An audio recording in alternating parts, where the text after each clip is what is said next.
ಪಾಳಯದಲ್ಲಿ ಸಂಕ್ರಾಂತಿ. ಸಿದ್ದರಾಮಯ್ಯ ಸಚಿವ ಸಂಪುಟ ಸಭೆಯಿಂದ ಯಾರು ಇನ್ ಯಾರು ಔಟ್.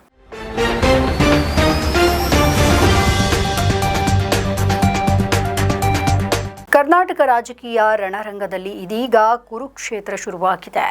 ರಾಜ್ಯದಲ್ಲಿ ಮುಖ್ಯಮಂತ್ರಿ ಬದಲಾವಣೆಯ ಕುರಿತು ಚರ್ಚೆ ನಡೀತಾ ಇದ್ದು, 2.5 ವರ್ಷದ ಅಧಿಕಾರ ಹಂಚಿಕೆಯ ಸೂತ್ರದಂತೆ ಸಿಎಂ ಪಟ್ಟಕ್ಕಾಗಿ ಡಿಕೆ ಶಿವಕುಮಾರ್ ಅವರು ಪಣ ತೊಟ್ಟಿದ್ದಾರೆ. ಕಳೆದ ಹಲವು ತಿಂಗಳಿನಿಂದ ಮುಖ್ಯಮಂತ್ರಿ ಕುರ್ಚಿಗಾಗಿ ಹಗ್ಗ ಜಗ್ಗಾಟ ಇದೀಗ ತಾರಕಕ್ಕೇರಿದ್ದು, ಹೊಸ ವರ್ಷದ ಹೊತ್ತಲ್ಲಿ ಕಾಂಗ್ರೆಸ್ ಪಾಳೆಯದಲ್ಲಿ ಮಹತ್ವದ ಬದಲಾವಣೆ ಆಗಲಿದೆ ಎನ್ನುವಂತಹ ಮಾತುಗಳು ಕೇಳಿ ಬರ್ತಾ ಇದೆ. ಈಗಾಗಲೇ ಕಾಂಗ್ರೆಸ್ ಪಾಳೆಯದಲ್ಲಿ ನವೆಂಬರ್ ಕ್ರಾಂತಿಯಾಗಲಿ ಅಂತ ಹೇಳಲಾಗಿತ್ತು. ಆದರೆ ಇದೀಗ ನವೆಂಬರ್ ಆಯಿತು, ಡಿಸೆಂಬರ್ ಕೂಡ ಆಯಿತು.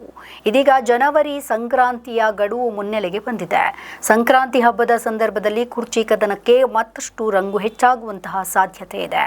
ಸಿಎಂ ಕುರ್ಚಿಗಾಗಿ ಸಿದ್ದರಾಮಯ್ಯ ಮತ್ತು ಡಿಕೆ ಶಿವಕುಮಾರ್ ನಡುವೆ ಅಂತಿಮ ಹಂತದ ಫೈಟ್ ನಡೀತಾ ಇದ್ದು, ಒಬ್ಬರಿಗೊಬ್ಬರು ಈಗ ನೇರವಾಗಿ ಫೀಲ್ಡ್ಗೆ ಇಳಿದು ರಾಜಕೀಯದ ಕೊನೆಯ ಅಸ್ತ್ರಗಳನ್ನು ಹೂಡ್ತಾ ಇದ್ದಾರೆ. ಇತ್ತ ನಾಯಕತ್ವ ಬದಲಾವಣೆಯ ಕುರಿತು ಕಾಂಗ್ರೆಸ್ ಪಾಳೆಯದಲ್ಲಿ ಹಲವು ಗೊಂದಲಗಳು ಉಂಟಾಗಿದ್ದು, ಕಾಂಗ್ರೆಸ್ ಹೈಕಮಾಂಡ್ ಬ್ರೇಕ್ಫಾಸ್ಟ್ ಮೀಟಿಂಗ್ ಮೂಲಕ ಗೊಂದಲವನ್ನು ಬಗೆಹರಿಸಿಕೊಳ್ಳಿ ಅಂತ ಎಐಸಿಸಿ ಅಧ್ಯಕ್ಷರಾದಂತಹ ಮಲ್ಲಿಕಾರ್ಜುನ್ ಖರ್ಗೆ ಅವರು ಸೂಚನೆ ನೀಡಿದ್ರು. ಅದರಂತೆ 2 ಬಾರಿ ಬ್ರೇಕ್ಫಾಸ್ಟ್ ಮೀಟಿಂಗ್ ಅನ್ನು ಮಾಡುವ ಮೂಲಕ ಒಗ್ಗಟ್ಟಿನ ಮಂತ್ರವನ್ನು ಜಪಿಸಿರುವಂತಹ ಸಿದ್ದರಾಮಯ್ಯ ಮತ್ತು ಡಿಕೆ ಶಿವಕುಮಾರ್ ನಡುವೆ ಇನ್ನೂ ಕೂಡ ಕುರ್ಚಿ ಕಾಳಗ ಕಡಿಮೆ ಆಗಿಲ್ಲ.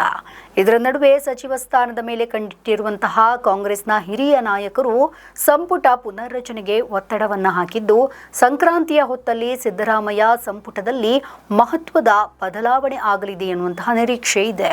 ಹಾಗಾದ್ರೆ ಯಾರು ಸಂಪುಟದಿಂದ ಔಟ್? ಎಂಸಿ ಸುಧಾಕರ್, ರಹೀಂ ಖಾನ್, ಹಾಗೆ ಬೋಸರಾಜು, ಕೆಎಚ್ ಮುನಿಯಪ್ಪ, ಡಿ ಸುಧಾಕರ್, ಮಧು ಬಂಗಾರಪ್ಪ, ಲಕ್ಷ್ಮೀ ಹೆಬ್ಬಾಳ್ಕರ್, ಶಿವಾನಂದ ಪಾಟೀಲ್. ಹಾಗಾದ್ರೆ ಯಾರು ಸಂಪುಟಕ್ಕೆ ಇನ್? ಬಿಕೆ ಹರಿಪ್ರಸಾದ್, ಅನಿಲ್ ಚಿಕ್ಕಮಾದು, ವಿನಯ್ ಕುಲಕರ್ಣಿ, ವಿಜಯಾನಂದ ಕಾಶಪ್ಪನವರ್, ಬಿಆರ್ ಪಾಟೀಲ್, ಟಿ ರಘುಮೂರ್ತಿ, ಬಿಕೆ ಸಂಗಮೇಶ್, ತನ್ವೀರ್ ಸೇಠ್ ಹಾಗೆ ಅಜಯ್ ಸಿಂಗ್. ನಮ್ಮ ಈ ವಿಡಿಯೋ ನಿಮಗೆ ಇಷ್ಟ ಆದಲ್ಲಿ ಲೈಕ್ ಮಾಡಿ, ಶೇರ್ ಮಾಡಿ, ಕಮೆಂಟ್ ಮಾಡಿ ಮತ್ತೆ ಸಬ್ಸ್ಕ್ರೈಬ್ ಮಾಡಿ.